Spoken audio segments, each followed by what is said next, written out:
Bueno, vamos a comenzar. Esta es la inauguración, la apertura del ciclo de charlas, toda una nueva experiencia.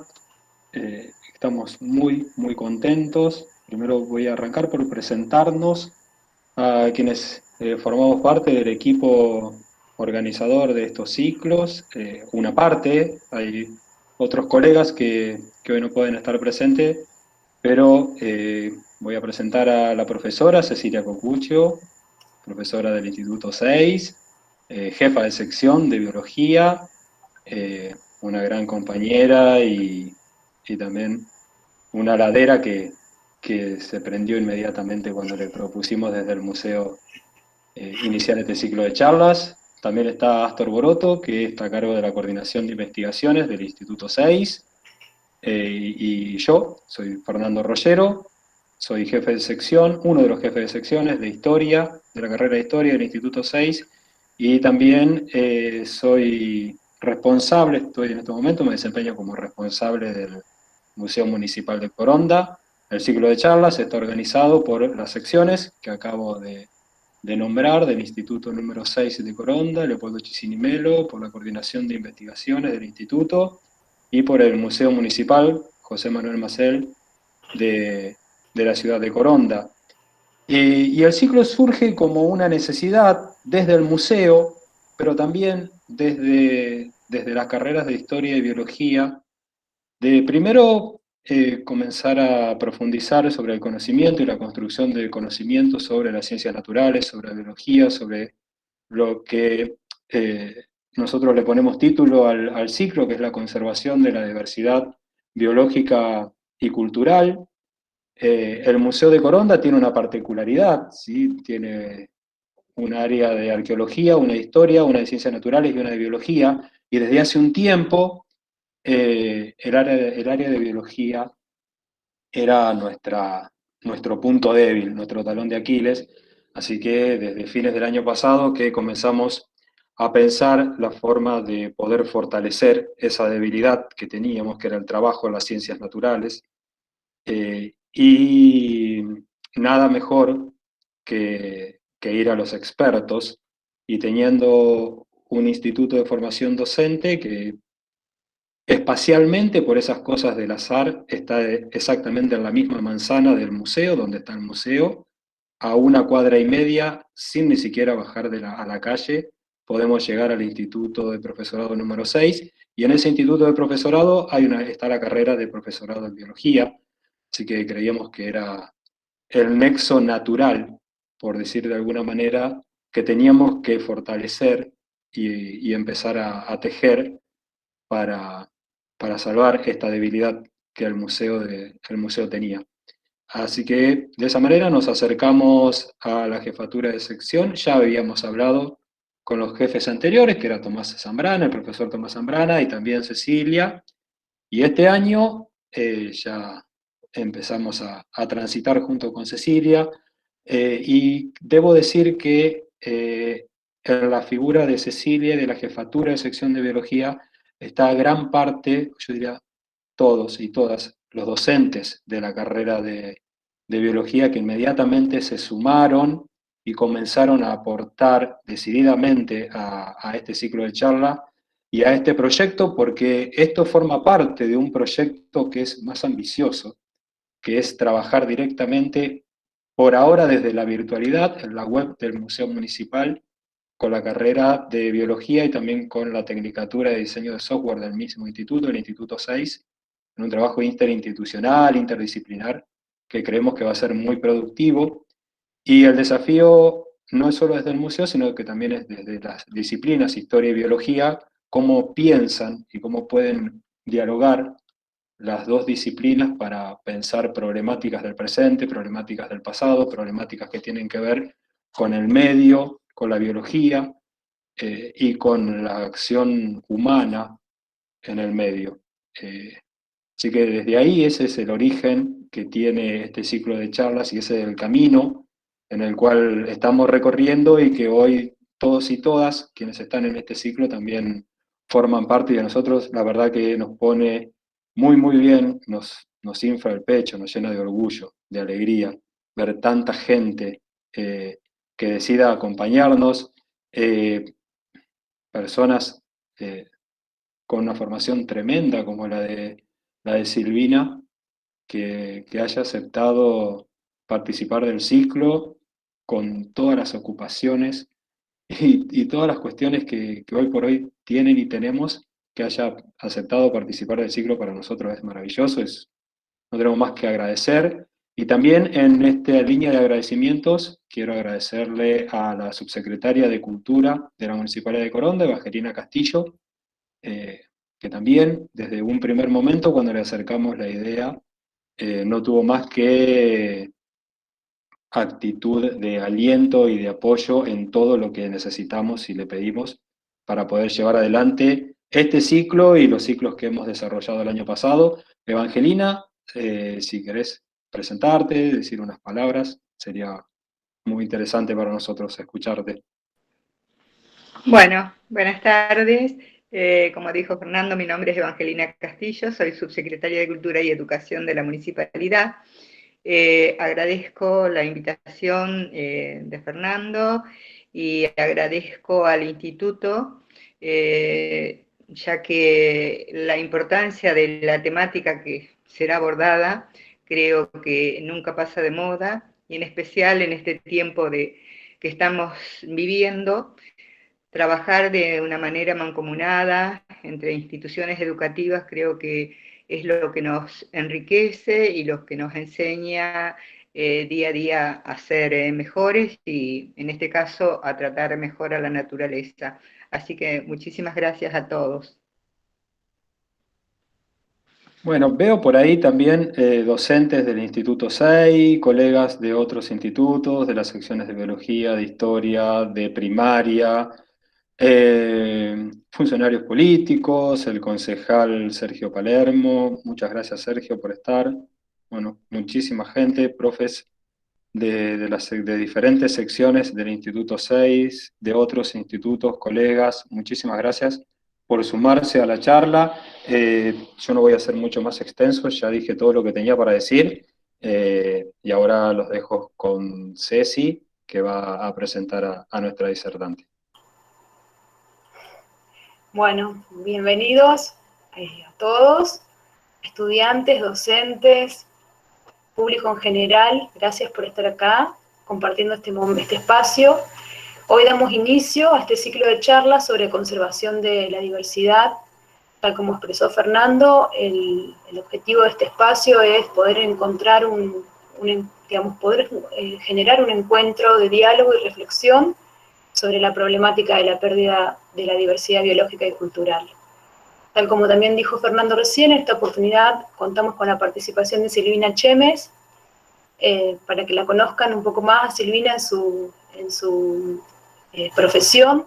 Ella es profesora de biología, es licenciada en biodiversidad y es doctora en ciencias biológicas de la Universidad Nacional del Litoral, cuyo tema de tesis fue la diversidad de macroparásitos en especies ícticas de la familia Pimelodidae de la llanura aluvial del Paraná Medio. Su desarrollo profesional es muy amplio, tanto en la docencia en nivel medio y superior, como también en investigación. Actualmente Silvina es directora de carrera de Ciencias Naturales y jefa de trabajos prácticos en el área de ecología de las carreras de profesorado de biología y licenciatura en biodiversidad de la Facultad de Humanidades y Ciencias de la Universidad Nacional del Litoral. También actualmente dirige el proyecto CAIT, Asociaciones Ecológicas y Diversidad de Ictioparásitos en Ambientes Leníticos del Paraná Medio. Ha publicado numerosos artículos de investigación, capítulos de libros y otros documentos, como también ha realizado presentaciones en congresos y jornadas nacionales e internacionales, entre otras actividades académicas. Estamos muy orgullosos de contar hoy con su presencia, cuya exposición se titula Ecología, hacer ciencia para comprender la naturaleza, pensando en el río. Bienvenida Silvina y muchísimas gracias por estar aquí con nosotros hoy. Bueno, muchas gracias Cecilia y Fernando por la presentación. La verdad que es un orgullo poder estar acá y les agradezco mucho que me hayan invitado. Como decía Fernando, el hecho de que trabajen en conjunto un instituto de formación docente con un museo es valiosísimo. Lo digo por experiencia propia, porque hemos trabajado con el Museo Provincial Florentino Meguino, y nos ayuda a aprender, nos ayuda a crecer, y es un ida y vuelta interesantísimo. ¿Mm? Bien, voy a compartir.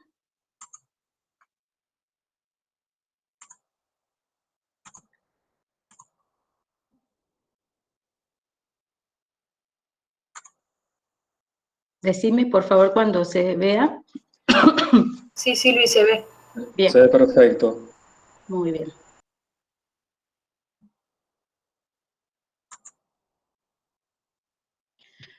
Bueno, la charla de hoy entonces se titula Ecología, hacer ciencia para comprender la naturaleza pensando en el río.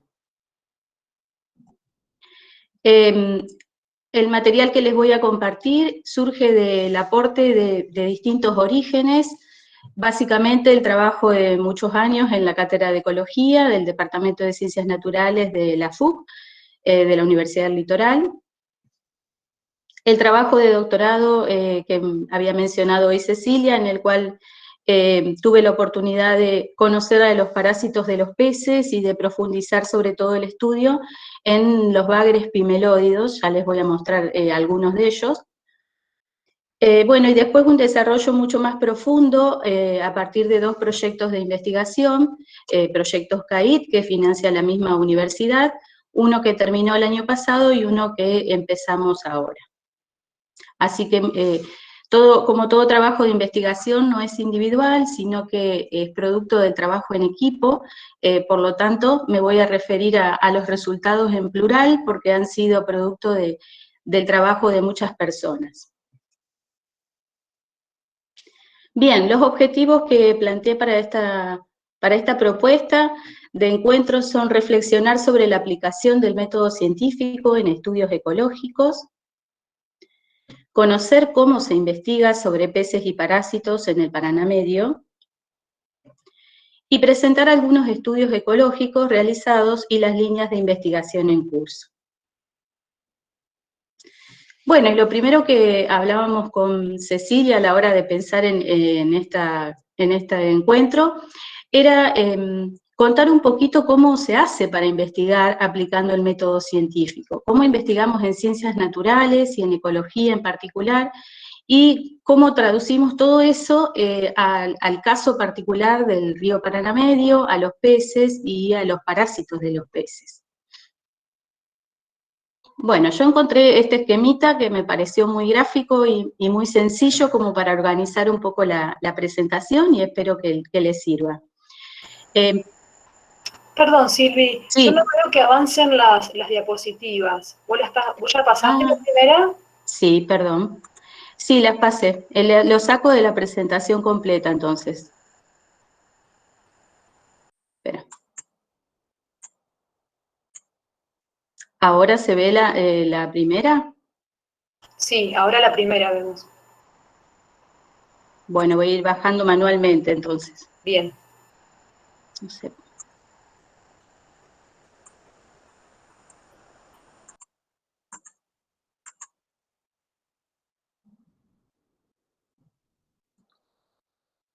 ¿Se sigue viendo la primera?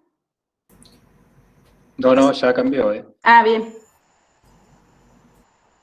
Bueno, ahí estaban entonces las fuentes de información a partir de las cuales armé esta presentación, los objetivos que les mencioné recién. Silvia, vos sabés que ahí se quedó trabada en Bueno, la cátedra, tesis y demás. a ver.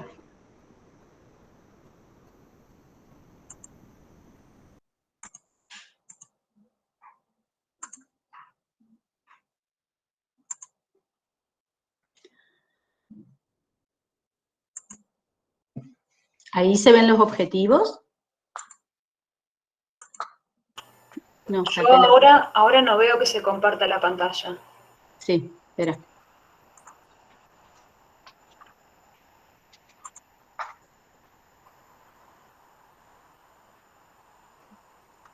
Ahí sí, Silvia, estamos en Bien, objetivos. bien.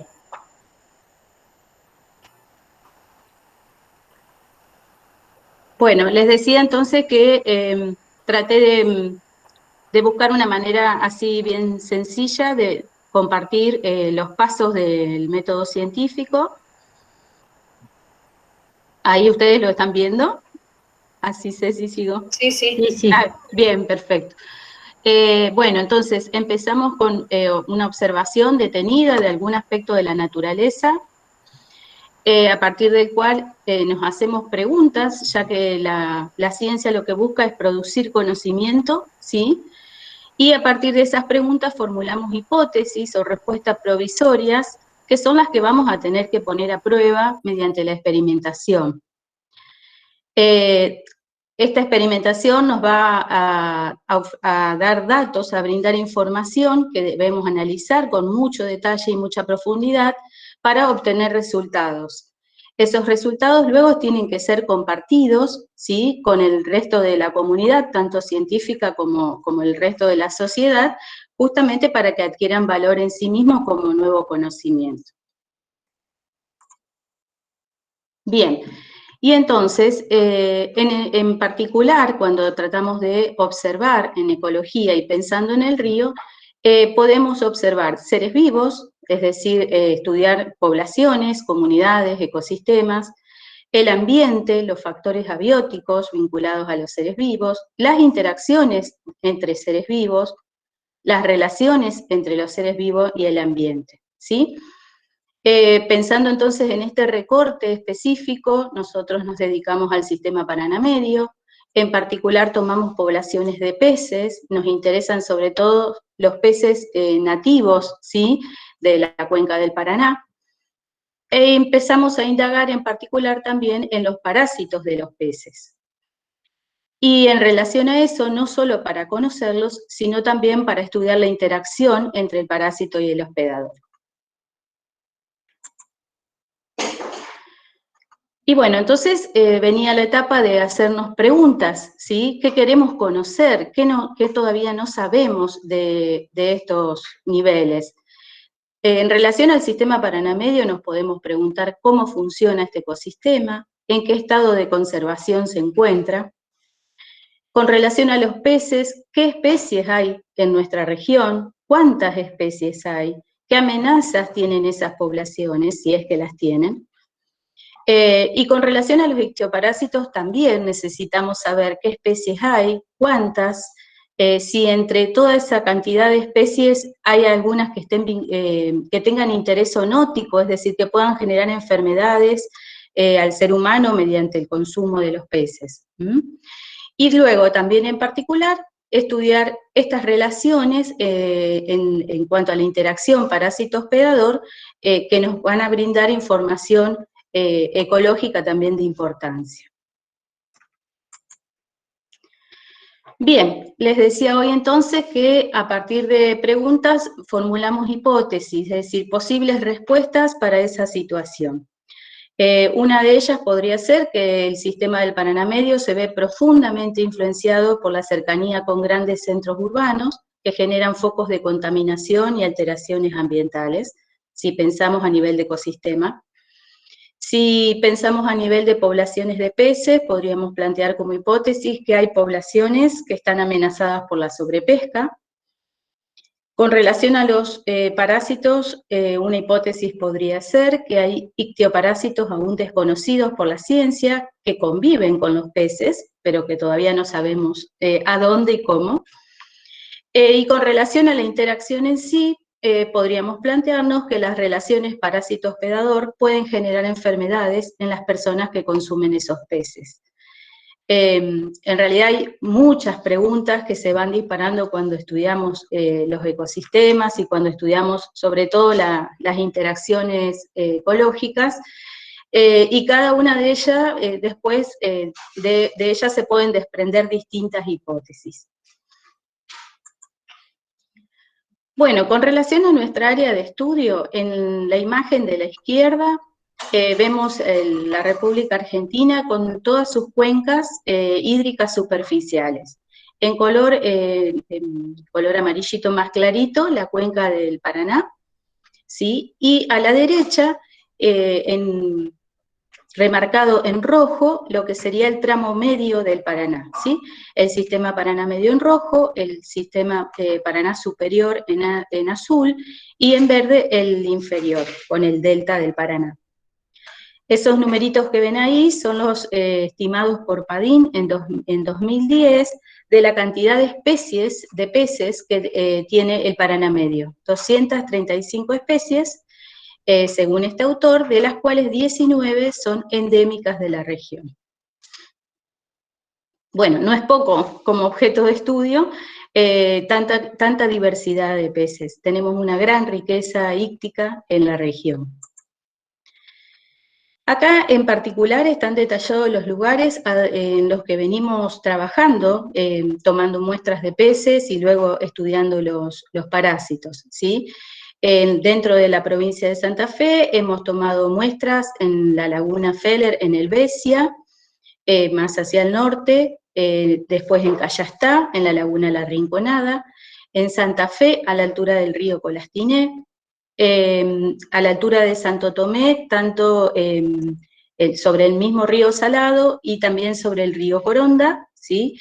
Y a la altura también de la localidad de Coronda, sobre el río Coronda. Acá hay unas imágenes nada más que representativas del tipo de ambientes a los que hemos ido a tomar muestras, ¿sí? El río Tiradero Viejo, que desemboca en el Colastiné, el Salado a la altura de Santo Tomé, el Coronda a la altura de Sauce Viejo, el río San Javier a la altura de San Javier. Hemos trabajado en estos años sobre los cursos del río y sobre lagunas asociadas a estos ríos. Y en particular, en el último proyecto de investigación, nos dedicamos con mayor profundidad a estudiar dos lagunas, pero que son cerradas y profundamente modificadas, como son la laguna del Parque del Sur, o laguna del Parque General Manuel Belgrano, en el sur de la ciudad de Santa Fe, y uno de los reservorios creados cuando se hizo la Reserva Natural Urbana del Oeste, contra la circunvalación oeste de acceso a Santa Fe, y que estaba originariamente conectado al río Salado, ¿sí? Así que este ambiente de la izquierda, en sus orígenes conectado al río Salado y ahora totalmente cerrado por la misma defensa, pero conectado por sistema de bombeo. Y el de la derecha, el del Parque del Sur, originariamente era un brazo del riacho Santa Fe y también está cerrado por la circunvalación Santa Fe.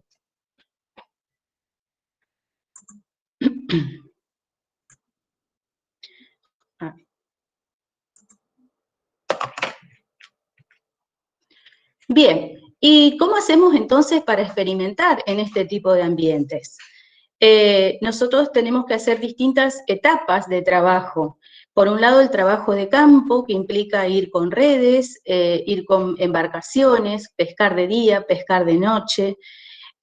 Además de las redes, utilizar los copos, que son como coladores muy grandes, con un mango, que nos permiten meternos con wader, digamos, con protección, en las orillas vegetadas para sacar juveniles de peces o pececitos de pequeño porte, ¿sí? Después debemos implementar lo que llamamos laboratorios de campo, es decir, llevarnos todos los elementos y armar una estación de medición y pesaje, una mesa para tomar muestras. Por ejemplo, en esta foto se está sacando una muestra de tejido para hacer análisis isotópicos de los peces. En esta otra de acá abajo se estaba sacando sangre a los peces, ya después lo voy a explicar con más detalle. Y después el trabajo de laboratorio, propiamente dicho, que es a donde llegamos con las muestras debidamente rotuladas, pesadas, identificadas, y hacemos las disecciones completas, observaciones en lupa binocular, como acá un grupo de estudiantes, y observaciones en microscopio. Sin y con pandemia.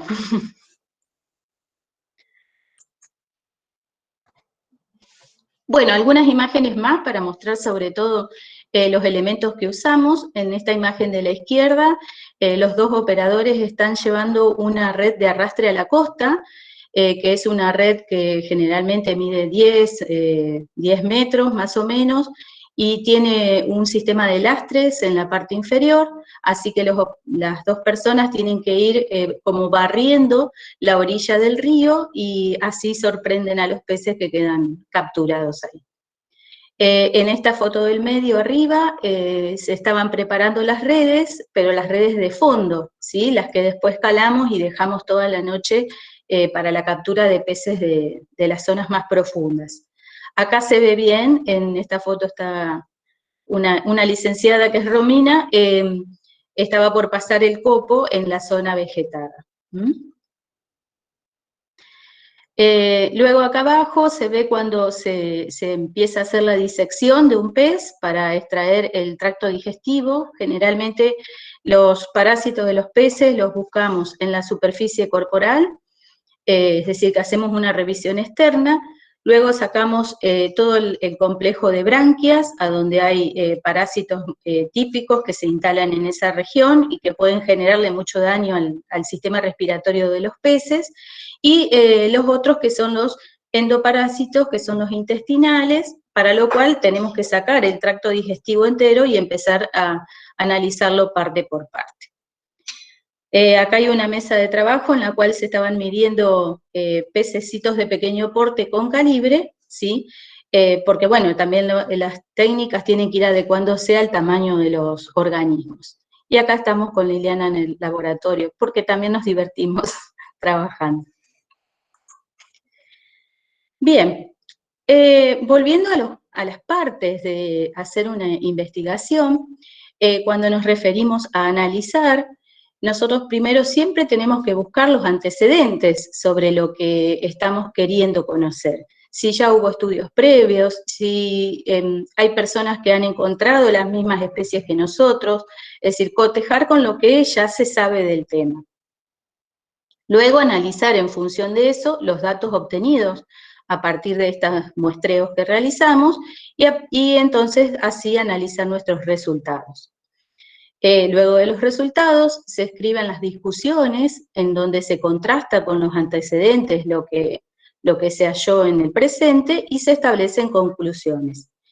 El tema del gráfico puesto en espiral es a propósito, porque este es un proceso que termina siempre generando nuevas preguntas de investigación que nos harían volver a empezar otro planteo de pregunta, hipótesis y una nueva investigación.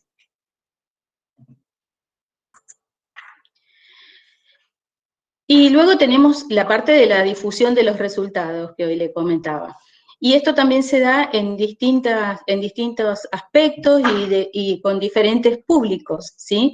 Por un lado se presentan resultados en congresos, hay congresos de la especialidad, por ejemplo, en este caso acá en la derecha, los chicos habían ido a un congreso argentino de ecología.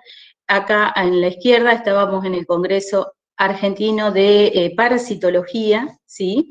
Donde se reúnen especialistas y los que están estudiando sobre el tema y comparten sus resultados. Esas presentaciones son evaluadas previamente por los especialistas y después de su aprobación se autoriza la difusión. También se participa en encuentros con los especialistas del tema.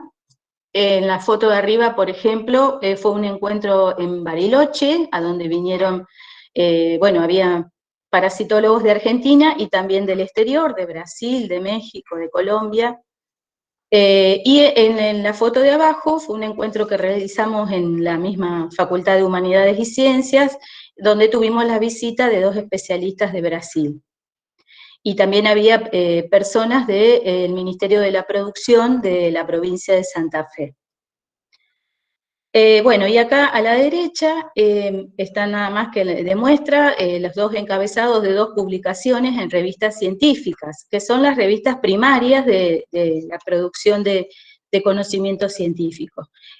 Para poder hacer esas publicaciones deben escribirse los resultados y discutirse según estándares de las propias revistas y de la comunidad científica, y son evaluados por pares anónimos especialistas en el tema, ¿sí? Así que esa sería una parte de la difusión. Y luego está también la otra en la cual se hace la difusión a distintos medios de la comunidad. Hacia la izquierda puse, para mostrar un poquito, una colección de fichas de peces y parásitos que se distribuyó a escuelas de la zona, una colección de cartillas sobre los humedales, en donde se describieron distintos tipos de organismos, y acá está a la izquierda una página de un capítulo publicado en el libro que sacó el Museo Ameguino el año pasado. Y además de eso, visitamos o organizamos para que nos visiten otros niveles educativos. Por ejemplo, acá abajo en estas imágenes se fue a una escuela secundaria, y en las de la derecha se había hecho una jornada en la facultad, que se hace casi todos los años, bueno, ahora por la pandemia no podemos, en la que se reciben a estudiantes de escuelas secundarias y también primarias y de institutos terciarios que visitan la facultad.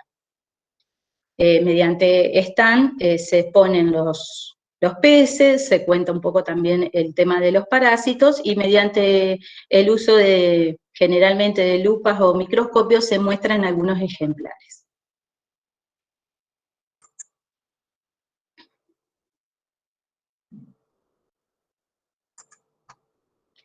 Bueno, les voy a contar entonces algunos resultados concretos de lo que ha sido todo este proceso de investigación de unos cuantos años con relación a este tema de los peces y los parásitos en el Paraná Medio. En el 2011 hicimos una publicación a partir de un relevamiento muy exhaustivo de toda la bibliografía disponible para saber o poner sobre la mesa qué se había estudiado ya sobre los parásitos de los peces en nuestra región, tomando como área el Paraná Medio completo, ¿sí? Desde la localidad de Corrientes hacia el norte hasta la ciudad de Diamante hacia el sur. Se encontró entonces que sobre 216 especies de peces se habían estudiado parásitos de 50 especies de peces hospedadores, es decir, un 23%. Y las más estudiadas fueron especies de interés económico: el moncholo, Pimelodus albicans, el surubí pintado y el dorado. Hasta ese momento había 91 registros de parásitos de peces, pero eran todos muy sueltos, sin hacer un seguimiento exhaustivo, sobre todo descripciones, y en particular, como se muestra en el gráfico de la derecha, de los distintos grupos taxonómicos de parásitos, las digeneas fueron las más descriptas, ¿sí? Que tienen mucha relevancia porque en sus ciclos de vida utilizan invertebrados y luego vertebrados como hospedadores definitivos. Así que son integrantes de la complejidad de las tramas tróficas del Paraná.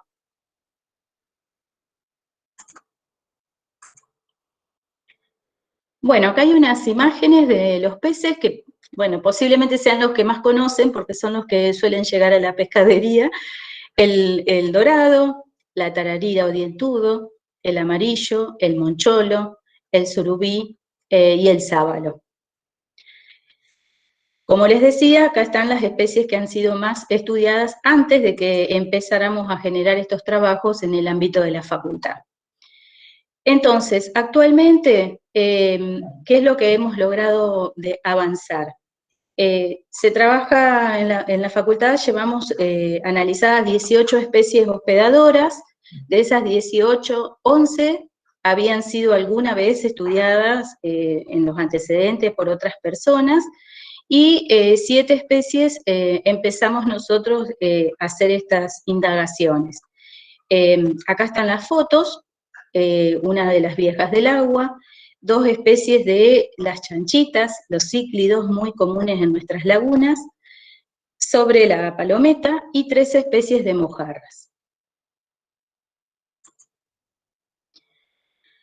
¿Y qué es lo que hemos encontrado con relación a los ictioparásitos? Más cantidad de endoparásitos, es decir, parásitos internos, el 52%, parásitos externos el 48%. Dentro de los internos encontramos muchos nemátodes, ¿sí?, que son unos gusanos intestinales, y dentro de los ectoparásitos, sobre todo mayor cantidad de especies de monogeneas. Ahora les voy a mostrar algunas imágenes, así las conocen. Bien, acá hay algunas fotos con distintos niveles de aumento. Acá a la izquierda, arriba, tenemos un isópodo, ¿sí?, que es un crustáceo alojado en la cámara branquial de una tararira, ¿sí? Este es macroscópico, ahí se ve el dedo de la persona que lo estaba sosteniendo. Este que está acá abajo es un branquiuro, o también se conoce como piojo de los peces, ¿sí?, que son también ectoparásitos que se alimentan del mucus que tienen en la piel los peces, y les pueden generar lesiones. Estos suelen ser las dos especies más conocidas por los pescadores porque se ven a simple vista. Una imagen ampliada de un branquiuro es la que está acá a la derecha, la de Dolops striata, que es una imagen sacada de una lupa binocular. Y después, las otras que tenemos arriba y acá abajo al medio, son especies mucho más chiquitas, por eso está puesta la barra de aumento, ¿sí?, que han sido previamente teñidas, por eso los colores, si no, no son tan coloridas, y tenemos, por ejemplo, una digenea que se llama Tometrema obertristi, que fue hallada en gran cantidad en los bagres pimelódidos, en el amarillo y el mocholo. Un céstode, los céstodes son del mismo grupo de la lombriz solitaria, ¿sí?, pero de los peces. Una monogenea, que son las que les comentaba hoy, son ectoparásitos y se alojan en las cavidades branquiales, sobre todo prendiéndose a las laminillas de las branquias. Ahora les voy a mostrar otra foto. Y acá abajo hay una parte oral de un nemátode, los gusanos intestinales, y otra digenea típica del estómago de los amarillos y moncholos. Bueno, ¿y qué es lo que hemos logrado con relación al conocimiento de los ictioparásitos? Hasta ahora llevamos 86 especies descriptas, halladas e identificadas, de las cuales 21 habían sido encontradas por otros autores en nuestra zona, sobre todo más cerca de Corrientes. Había habido un grupo de investigación que había avanzado en esta línea, pero luego no siguió. Y 65 especies han sido registradas acá en nuestra zona, y son todas primera identificación en la región, e inclusive algunas son especies nuevas que no estaban descritas, como este nemátode y este copépodo, que también es un parásito de las branquias. Una de las preguntas que hoy planteaba que nos podemos hacer es si alguno de estos ictioparásitos son de interés zoonótico, es decir, que nos puedan llegar a enfermar a las personas.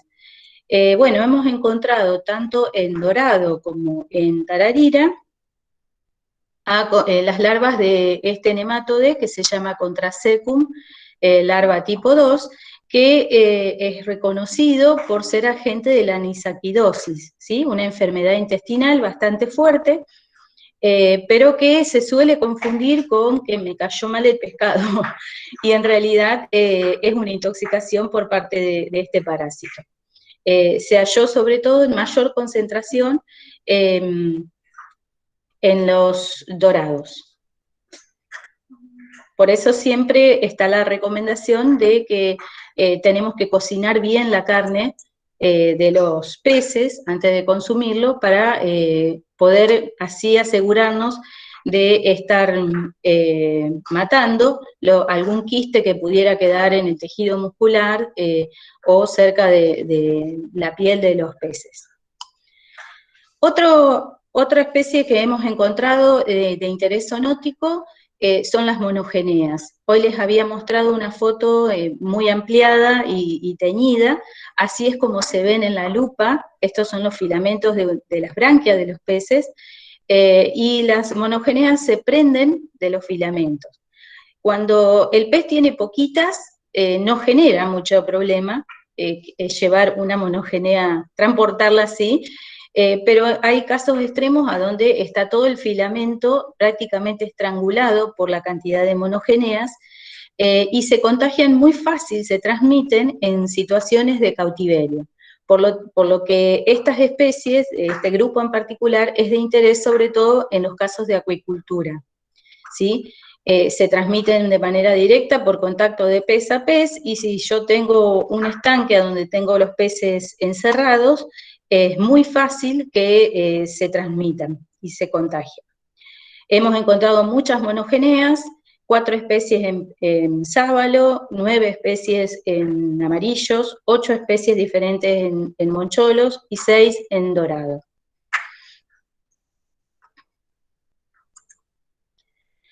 Y la otra especie que hallamos, que también es de interés zoonótico, es el ancla de los peces, o Lernea cyprinacia, que es un parásito que en realidad es cosmopolita, y que había algunas descripciones previas, unos registros en Argentina, en la localidad de Córdoba y en el sur del país, y bueno, lo encontramos acá en Santa Fe también, asociado a la piel, porque este es bien externo, de Randia kellen, que es el bagre sapo.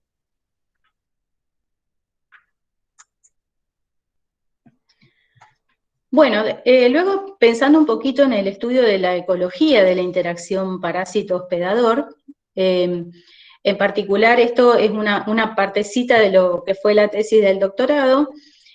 Para eso trabajé con una población de juveniles de amarillo y una población de adultos, ¿sí? Sobre 29 peces capturados en la laguna Feller en el río San Javier, se hallaron 765 ectoparásitos y 224 endoparásitos. En particular les voy a mostrar uno de los análisis realizados con esa población. Acá en el gráfico circular se ve la proporción de las distintas especies halladas, 14 en total, de parásitos intestinales en los juveniles de los amarillitos, ¿sí? La prevalencia refiere a la cantidad, la proporción de peces parasitados del total que se examinó.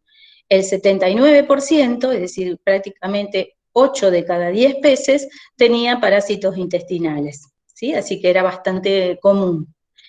Y el caso extremo de intensidad fue el de que se llama Auriculostoma platense, que había 131 parásitos en un solo hospedador. Entre los distintos estudios realizados para evaluar la interacción, se encontró una correlación significativa y positiva entre la longitud estándar de los hospedadores y la abundancia de infestación de acantocéfalos, que es otro grupo de endoparásitos. Esto quiere decir que a mayor tamaño de los peces, mayor cantidad de acantocéfalos. Bueno, y como hoy les decía, retomando un poquito la espiral de la producción de conocimientos, esto también nos dispara nuevas preguntas de investigación. Una de ellas que nos hemos planteado es que si puede darnos más información sobre el ambiente la presencia de parásitos en los peces. Hay antecedentes de que ciertas especies de parásitos pueden usarse como indicadores de la calidad ambiental. ¿Sí? Con autores de distintas partes del mundo han encontrado relación entre algunas características como pueden ser la eutrofización de las lagunas, es decir, cuando se llenan de materia orgánica, la presencia de efluentes termales, se asoció con la sensibilidad de los nemátodes, la contaminación por metales pesados con las digeneas y los acantocéfalos, y la polución ambiental y el hecho de que el ambiente se vuelva más ácido con la presencia de digeneas. En función de eso, en el caso particular que les mencionaba de los amarillos, se encontraron 4 especies de digeneas con abundancias relativamente importantes, lo que estarían sirviendo como indicadores de buena calidad ambiental, ¿sí? Ya que estas especies son sensibles a la polución, es decir, si el ambiente está poluido, me desaparecen estos parásitos. Por eso se consideran bioindicadores. Otra pregunta que nos planteamos con relación al ambiente y la presencia de parásitos, la testeamos en estos dos ambientes urbanos que hoy les comentaba. Acá hay una foto panorámica de la laguna del Parque del Sur, que como ustedes saben está en el medio de la ciudad, hacia un costadito, pero está adentro de la ciudad. Recibe efluentes de las calles, el escurrido de las lluvias, también tiene presencia de basura, tiene usos culturales y deportivos, ¿sí? Y también se observa con mucha materia orgánica. Acá a la derecha, una panorámica bastante triste de los acueductos que tenemos en la Reserva del Oeste, llenos de basura, porque en sus orígenes estos eran los basurales de la ciudad de Santa Fe.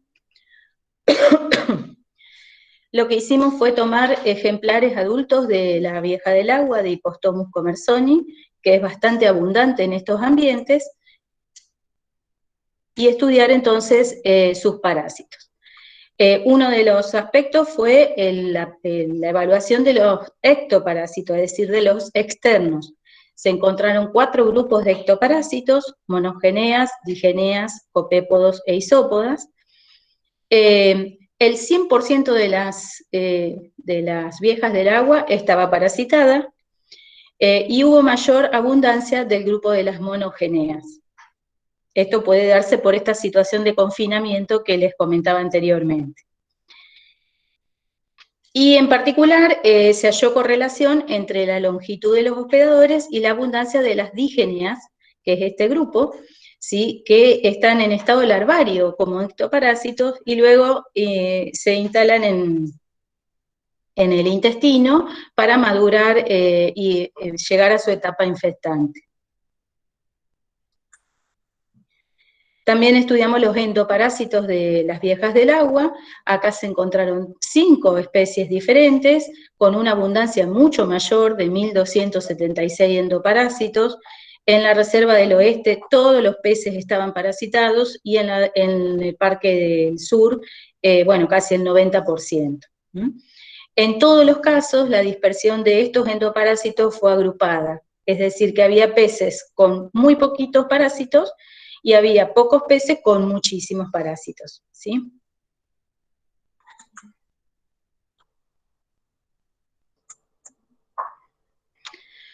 Otra pregunta que nos planteamos es si existe relación entre los parásitos y el sistema inmunológico de los peces hospedadores, porque siempre hablamos de que asociamos la presencia de parásito a enfermedad, al estado sanitario, y lo queríamos contrastar a esto evaluando qué ocurre en el sistema sanguíneo de los peces.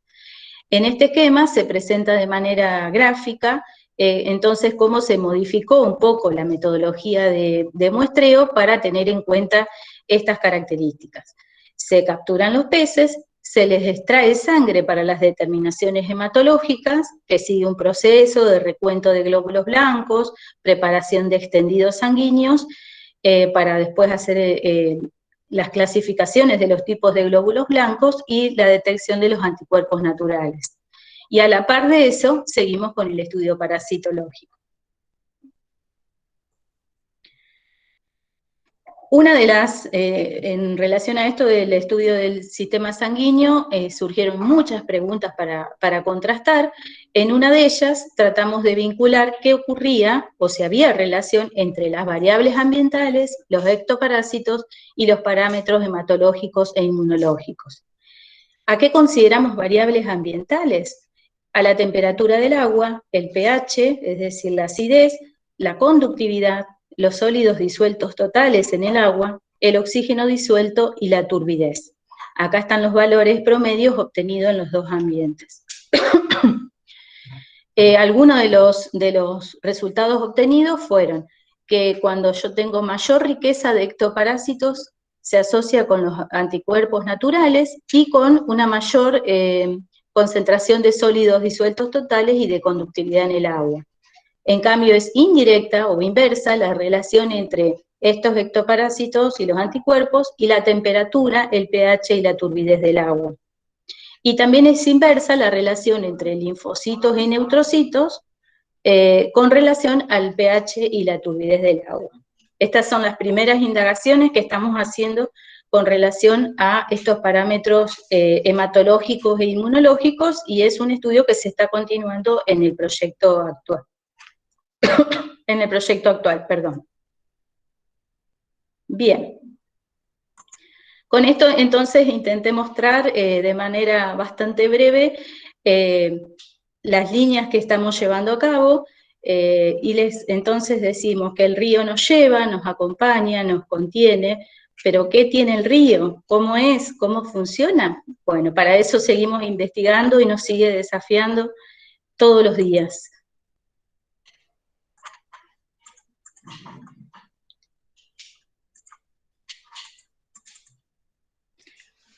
Acá quiero hacer una mención de que, como hoy les había dicho, somos muchos los que trabajamos en este tema. Acá están listados los docentes, investigadores y estudiantes que se han ido vinculando a esta línea de investigación, sobre todo en estos 2 proyectos de investigación, a los cuales les agradezco mucho. Algunos están presentes en este encuentro. Y bueno, y muchas gracias a todos por participar.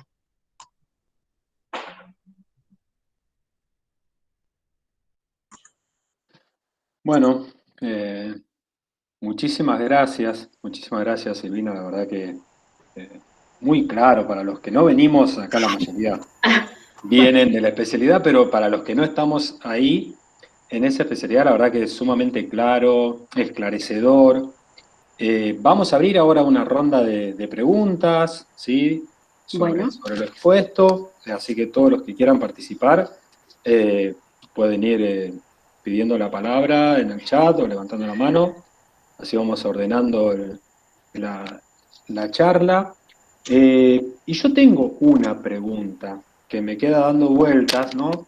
Pensándolo desde la especialidad desde donde uno mira estas cuestiones, ¿no? Cuando es totalmente extranjero. Vos cuando hablaste cuando hicieron ese estado de la cuestión, ¿no? Sobre lo que se había investigado de parásitos, vos dijiste que la mayoría de las especies que se habían estudiado, a las que se habían estudiado los parásitos, eran las comerciales, el moncholo, el surubí y el dorado. Lo que a mí me queda, la pregunta que me surge es si esos estudios que se hacen tienen que ver con la actividad comercial, con el valor comercial, es decir, ¿crees que hay esa selección o que las especies comerciales sean las que más se ha estudiado la afección de parásitos, tenga que ver con un interés comercial, con el interés comercial que tiene la especie, o que sean las más estudiadas, obedece a otros criterios? Bueno, por lo que he visto en los antecedentes, hay un poco y un poco. Digamos, hay estudios que surgen de trabajos en los cuales se hacía un abordaje integral de una especie de interés comercial, ¿sí? Por ejemplo, el caso del sábalo y las descripciones de parásitos hallados antes de que nosotros empezáramos a trabajar, venían justamente de una línea de investigación en Corrientes, ¿sí? Y que hablaban de la producción y la cosecha de estos peces del río y cómo encontraban estos parásitos asociados. Así que ahí las descripciones surgieron desde este enfoque más desde el lado de la producción económica, ¿no? De la obtención de peces. Y después hay otros trabajos en los que no, en los que los parásitos se describen por hallazgos particulares sobre estudios de la diversidad de peces, como muchos trabajos pioneros hechos sobre los peces por los equipos de investigación del Instituto de Limnología, del INALI en Santa Fe. Así que hay algunos que surgen más por su interés ecológico que por el interés económico.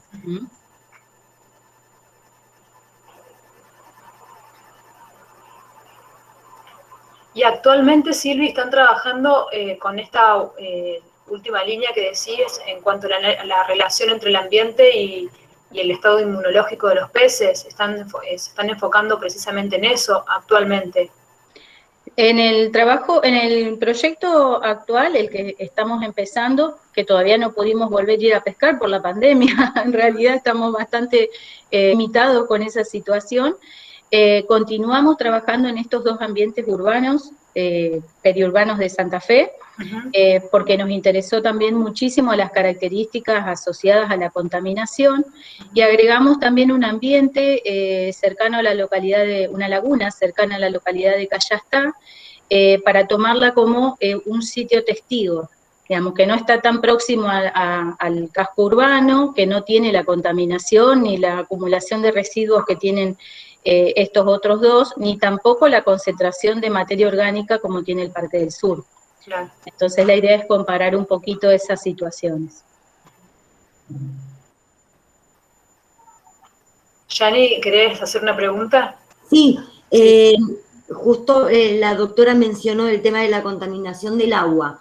Los parásitos encontrados en las distintas especies, la contaminación del agua, diríamos, ¿es un determinante de esos parásitos encontrados en las distintas especies?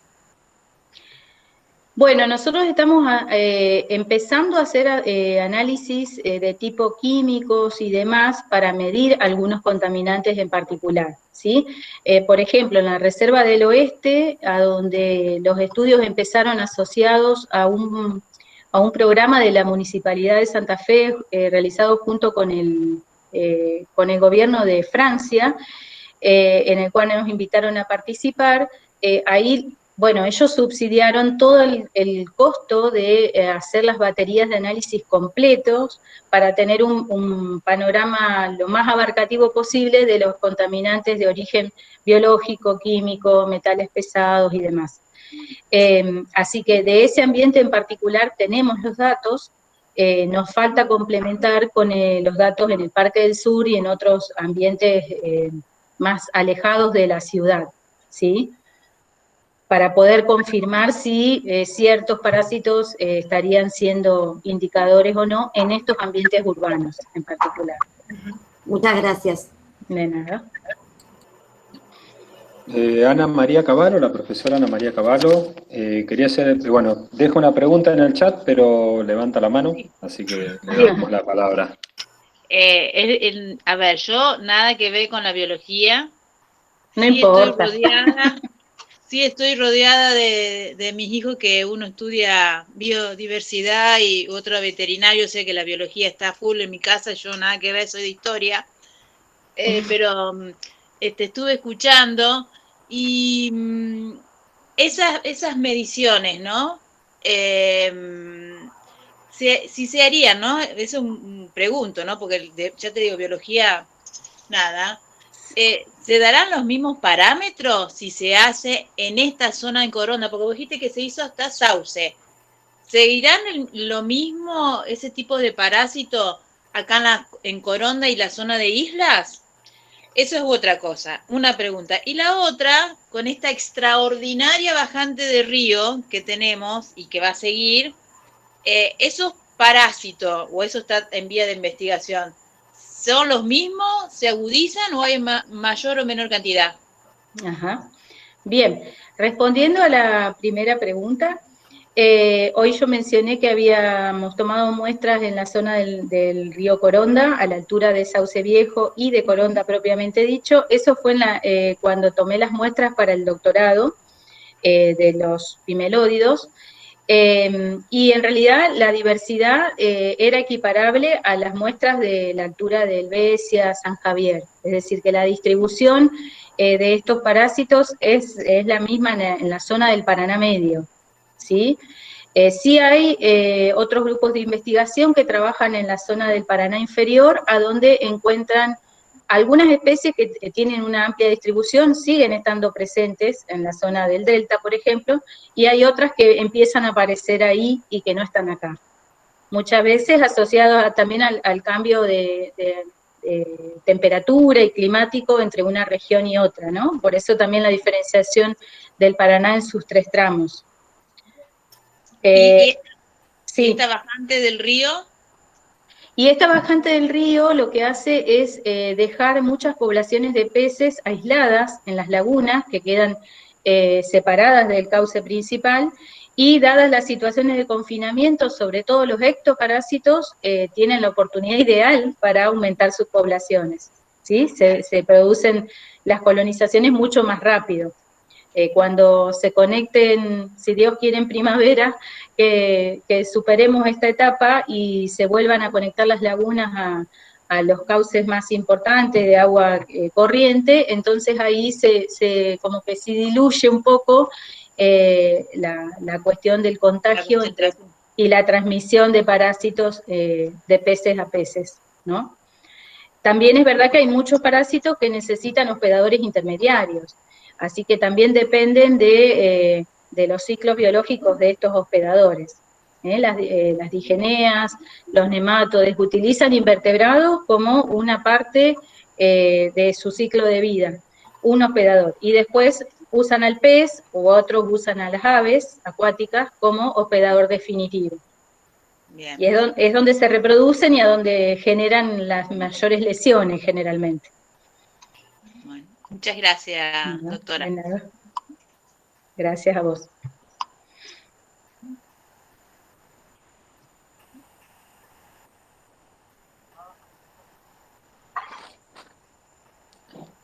Bueno, ¿alguna otra pregunta? ¿Alguien más?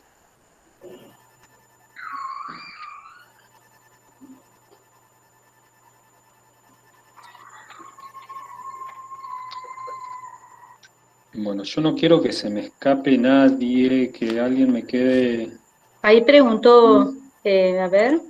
Angélica creo que levantó la mano. Ah, hay un mensajito de Martín Romagnoli, dice, ¿se puede preguntar por aquí, por el chat? Sí, por Sí, supuesto. Martín, sí, se puede. Buenas tardes, no sé si se me escucha. Sí, sí, se te escucha bien, Martín. Bueno, en principio felicitar la iniciativa a la expositora y quisiera hacer una pregunta vinculada respecto a si tienen dificultad para la publicación de los trabajos científicos, es decir, cómo de alguna manera conectan un problema que podría ser, no sé, yo no soy biólogo, pero que puede ser local en revistas internacionales científicas, si tienen alguna dificultad, es decir, cómo de alguna manera manejan esa cuestión. Gracias. Gracias a vos y interesante tu pregunta. Realmente es un desafío porque las revistas de publicaciones científicas tienen, bueno, distintos niveles de impacto y de importancia relativa dentro de la comunidad científica y lo que cuenta después también para los antecedentes en la producción del mismo equipo. Y bueno, hay revistas de distinto tipo dentro de las internacionales, hay algunas que son muy, muy exigentes en cuanto a la amplitud de los trabajos, y en ese caso uno necesita extenderlo al trabajo y ocupar quizás una región más amplia en los resultados que está ofreciendo para que pueda ser aceptado y sometido a evaluación, ¿no? Para la primera parte, que es la admisión del trabajo en la revista. Y hay otras revistas en las cuales no les interesa tanto el hecho de que sean hallazgos más bien locales, sino que sean realmente hallazgos de nuevas especies, nuevos registros, y en ese caso no hay inconvenientes.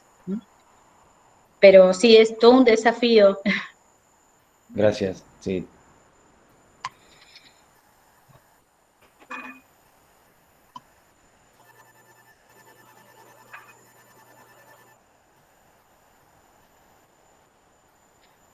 ¿Alguien más? ¿Alguna otra pregunta?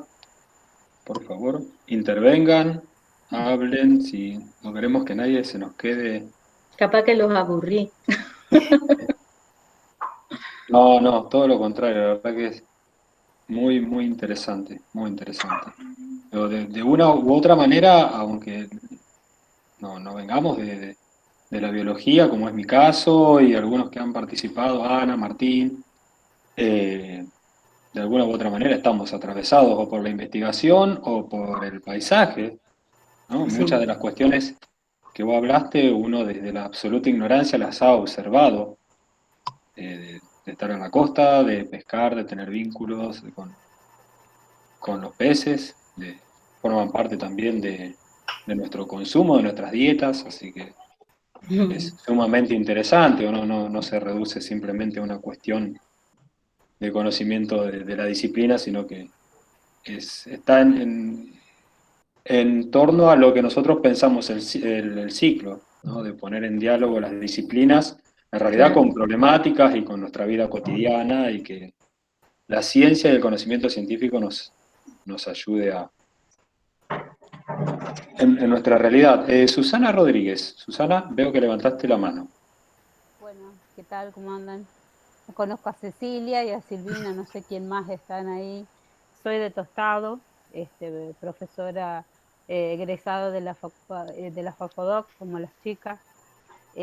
También, o sea, me interesa, también no estoy, hace muchísimo que no estoy en el tema de la investigación y las publicaciones, el mundo diferente al que nos abocamos por ahí, quienes estamos a cargo de cátedras que tienen que ver con la didáctica, pero siempre todas estas cuestiones también nos abren un poco la cabeza y las posibilidades de pensar en cómo abordar estas problemáticas cercanas que tenemos acá, por ejemplo, en Tostado, el río Salado, y poder a lo mejor abordar la didáctica, la enseñanza, desde esta mirada, bueno, todas estas cuestiones, estos saberes, las vinculaciones, las relaciones que tienen la ecología, las poblaciones de peces, los parásitos, todo eso también, digamos, simplemente participar para decir eso que a veces creemos que son cuestiones muy que no nos llegan porque por ahí no estamos en esto de la investigación, o como la profe que dijo de historia, yo soy de historia, no tengo ni idea de biología, pero cuando hablamos de la geografía o hablamos de todas las cuestiones que ella planteaba, ¿no? Las bajantes del río, de todos los factores económicos, todo lo que influye en una investigación de este tipo, perfectamente uno puede pensar en cómo abordar hasta transversalmente una temática como esta. Sí, El aporte y felicitaciones a la doctora. Gracias, Susi. Sí, como vos decís, estos trabajos no solo son laboratorio y muestreo, sino que nos han permitido contactarnos con diferentes instituciones, conocer distintas realidades. Bueno, sin ir más lejos, cuando nosotros vamos a muestrear a la Reserva del Oeste, que está lindante al Jockey Club de Santa Fe, bueno, nos han autorizado a ingresar al predio del club para trabajar desde el lado de adentro por cuestiones de seguridad. Y bueno, nos terminamos enterando que los mismos cuidadores del club consumían esos peces, que son los que nosotros estamos encontrando con estas condiciones tan pésimas en cuanto al estado sanitario, ¿no? Y bueno, y conocer por ahí esas realidades también te enriquece muchísimo la mirada que hacemos sobre los organismos y los ecosistemas. Siempre está el lado social asociado a esto. También nos pasó en una oportunidad que tuvimos la oportunidad de trabajar con una escuela técnica de Cayastá, mediante un voluntariado universitario, y llevamos estos temas para trabajar con los chicos, y bueno, pudimos comprobar que los mismos chicos que viven en la zona, que trabajan con la isla, porque los padres son todos o pescadores o cazadores, o atienden al turismo costero que está en crecimiento, no tenían mucho conocimiento de las especies que hay, de las interacciones, de su valor, de la dinámica del río. Así que es un intercambio de ida y vuelta, y también ellos tienen comunidades aborígenes que hasta participaron en los talleres y nos dieron también su mirada y su visión mucho más ambientalmente responsable que la de otros, ¿no? Así que es un intercambio permanente. Hermoso. Una última cosa. Creo que el instituto que organiza es el Instituto de Coronda. Ahí tienen el profesorado de biología. Sí, Susi. Nosotros estamos en representación del profesorado de biología. Bueno, no, en nuestro caso el instituto tiene profesorado de nivel primario y de inicial. y digo como una inquietud para la facultad y para Silvina y no sé, el equipo que está conformando ahí esta investigación, también sería interesante para quienes hace bastante no estamos en todas estas técnicas nuevas que hablan, ¿no? de cómo los indicadores, de los del río, de los parásitos, toda esa cuestión de cómo extraer los peces. O sea, a mí me interesa particularmente las herramientas o las estrategias que están utilizando ustedes también como posibilitadoras de aprendizajes en nuestros estudiantes, y entonces como uno tiene tan olvidado todas estas cuestiones de cómo se hace, porque años que no lo hago, que no lo hacemos en el instituto, y uno a eso es como que deja de animarse a probar porque tiene miedo a equivocarse o a que no salgan las cosas como uno quisiera. Entonces por ahí sería interesante que haya algún tipo de curso, actualización en relación a las metodologías que utilizan. ¿Se entendió lo que pregunté? Sí, sí, se tendrá en cuenta. Sí, es increíble el interés que manifiestan y tan genuino los chicos de primaria cuando hemos tenido estos intercambios con las escuelas. Bueno, los de secundaria también, pero sobre todo los del nivel primario, que enseguida sacan sus experiencias familiares, sus anécdotas, y se involucran con los temas de una manera tan linda y tan motivadora para que sigan aprendiendo, ¿no? Así que sí, claro que se puede aprovechar en los otros niveles. Sí, sí, es re importante para los formadores de formadores, ¿no? Tanto acá los chicos, claro, chicos y chicas del Instituto de Biología, como también para los otros niveles. Exactamente.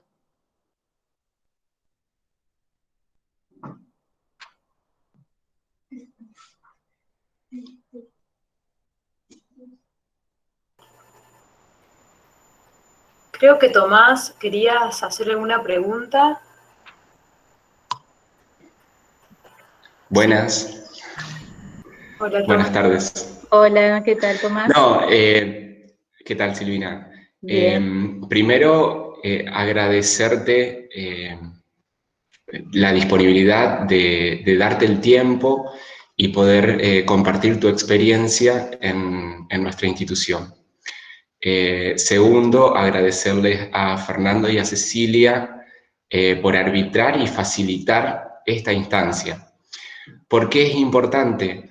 Porque estamos muy acostumbrados a ver una parte de la biología que es muy antropocéntrica, es decir, estudiamos, leemos, vemos y enseñamos todo lo que tiene que ver con el hombre y no tanto con los animales.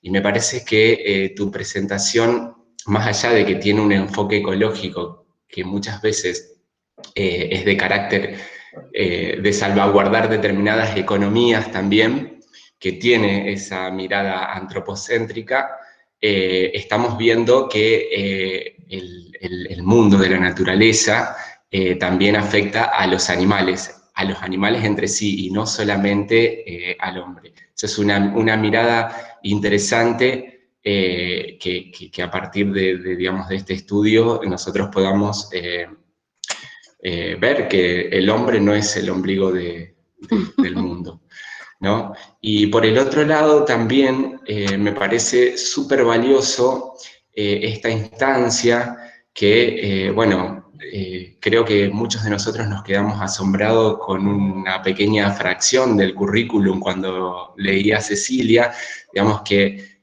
acá nomás, no muy lejos, tenemos gente que se dedica a la investigación. Nosotros en biología, yo soy profe de biología y doy en el taller 3, en el taller de práctica. Y hablamos constantemente de qué es el tema de enseñar ciencia, y que muchas veces esa enseñanza tiene que tratar de ser lo más cercana posible al profesor y al estudiante. Y que muchas veces tenemos la preconcepción de que lo científico está en el documento, en el libro, que está en un laboratorio lejano, ¿no? Y creo que con tu presentación, con tu exposición, vos pudiste acercarnos esta experiencia que es la investigación, ¿no? Ojalá que a partir de esta narrativa que vos hacés, se estimule a muchos de nuestros estudiantes a que puedan dedicarse a la investigación, ¿no? Es muy valioso y es muy necesario, ¿no? Creo. Bueno, muchas gracias. No era una pregunta, era una reflexión nada más. Gracias a vos por tus palabras. Y sí, claro que es súper necesario que se involucren y que las nuevas generaciones puedan motivarse por la investigación científica. Y sí, claro que se hace mucha investigación científica en la región. Bueno, tenemos el Instituto de Limnología, que es pionero en el país en investigación científica en ciencias naturales y sobre todo en el río Paraná. Y bueno, y a nivel de las facultades, nosotros y ustedes en el instituto también lo podrían hacer. Por supuesto que los recursos no son siempre los mismos de acuerdo a las instituciones, pero se puede hacer investigación, se pueden respetar los métodos y se puede obtener nuevos conocimientos. Y esta espiral de preguntas y respuestas que hoy les mostraba es la que nos va desafiando siempre a un tema nuevo. No terminamos nunca.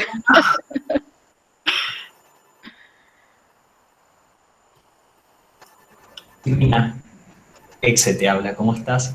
¿Querés contarnos un poco las perspectivas a futuro ahora del grupo y demás, cómo van a continuar? ¿Cómo vamos a continuar? Sí, eso te iba a decir. Ezequiel es integrante del equipo del CAID, y bueno, él también en el CAID anterior empezó como estudiante y terminó su licenciatura y ahora empezó su doctorado, así que continúa trabajando, bueno, en particular con los parásitos, pero en entorno de acuicultura, ¿sí? De ambientes de producción, de pacúes. Pero en el marco del CAID actual, nosotros vamos a seguir, como ya había comentado, con los estudios en estas dos lagunas urbanas y también en una tercera que no es urbana, sino que está en el medio del Valle Aluvial del Paraná, para usarla como testigo.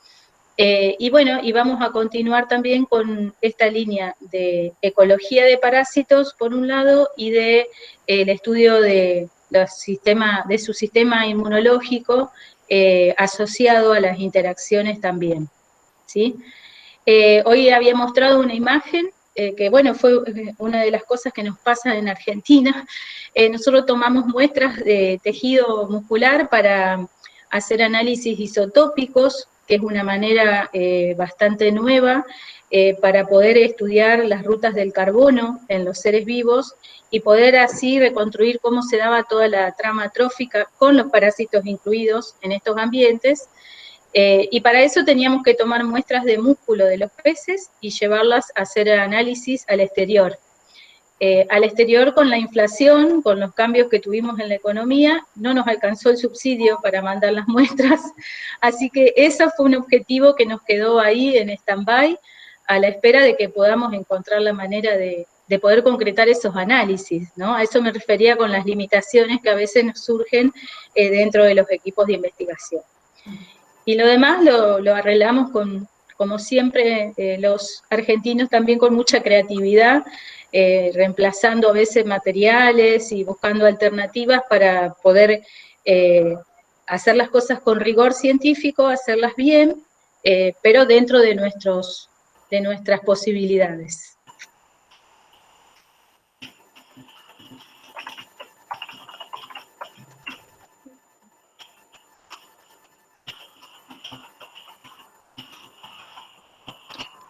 Bueno, muchísimas gracias. No sé si queda alguien más. Yo no veo pedidos de palabra ni manitos levantadas. Bueno, yo le puedo hacer una preguntita final a Fernando por el museo. Sí. ¿Ustedes tienen una colección biológica ahí? Sí, tenemos una colección de animales que están embalsamados, Ajá. que es bastante antigua, tiene más de 20 años, en un momento se perdió la colección, había desaparecido la sala del antiguo museo, y la encontramos después de mucho tiempo en un depósito de una manera bastante azarosa, pero bueno, la hemos podido rescatar, algunos no se han podido, algunos animales no se pudieron recuperar, pero en su gran mayoría, más del 90% de la colección se pudo recuperar, pero siempre a partir de ahí, con el acompañamiento y el trabajo de Viviana Galante, que también es profe de biología del Instituto 6, Vivi trabajó muchísimo para recuperar esa colección mientras estuvo en el museo. Se creó la sala de ciencias naturales, que no estaba en el museo, pero siempre nos faltó el aporte científico, ¿no? Cuando Vivi dejó de estar en el museo con nosotros, perdimos ese conocimiento, entonces la inquietud era recuperar, que no quede solo Claro. como una sala que exhibe animales embalsamados, sino que esa colección hable, nos dé información, nos permita conocer, aprender, interactuar, cuidar. Bueno, quizás nosotros podamos aportar desde el proyecto con algunos ejemplares de peces conservados, identificados, para aportar a la colección. Ya Bueno. hemos llevado a algunas escuelas y demás, porque cuando hacemos los muestreos nos quedan ejemplares y bueno, los preparamos de manera totalmente artesanal, pero los preparamos bien conservados para que puedan disponerse en una vitrina y poder dar a conocerse. Sobre todo algunas especies que no son tan conocidas, pero que son muy, muy interesantes, como, no sé, se me ocurre un lenguado, estos cíclidos que son muy lindos, muy vistosos, y que suelen ser también objeto de pesca para la venta, para los acuarismos, pero no están bien reconocidos en la región. No sé, hay gente que no los ubica todavía y va y los compra, los compra en el acuario. Así que bueno, muchísimas gracias. lo vamos a tener en cuenta para hacerles llegar. Dale, muchísimas gracias. La verdad que para nosotros es un aporte muy, muy valioso. Muchísimas gracias. Gracias a ustedes otra vez. Bueno, Silvi, muchísimas gracias por el tiempo, por la exposición, que estuvo clarísima, muy interesante, muy rico. Tal como dijo Tomás, para mí fue muy valioso que se pueda acercar cómo se trabaja en investigación, ¿sí? Porque por ahí es una parte que muchas veces nos falta por no contar con instancias más de laboratorio en el instituto o de proyectos más referidos a lo que es la investigación experimental propiamente dicha. Entonces, bueno, esto acerca muchísimo y bueno, muy interesante, muy claro, y muchísimas gracias. Gracias a ustedes y mucha suerte con el resto del ciclo de charlas. Gracias. Bueno, muchísimas gracias, Silvina, excelente. Gracias a todos y todas quienes participaron, a los profes, estudiantes del Instituto de Coronda, de Santa Fe, de otras regiones de Tostado. Muchísimas gracias a todos los que participaron. Prontito ya informaremos sobre la próxima charla, ¿sí? Que ya es la semana que viene, el jueves 24, tendremos la próxima charla, así que ya recibirán noticias nuestras. Y muchísimas gracias por la participación y de nuevo, muchísimas gracias, Silvina, por tu tiempo, tu conocimiento y por compartirlo. A ustedes. Hasta luego. Chau, chau. Hasta luego, hasta luego. Gracias, Silvina, hasta luego. Chao.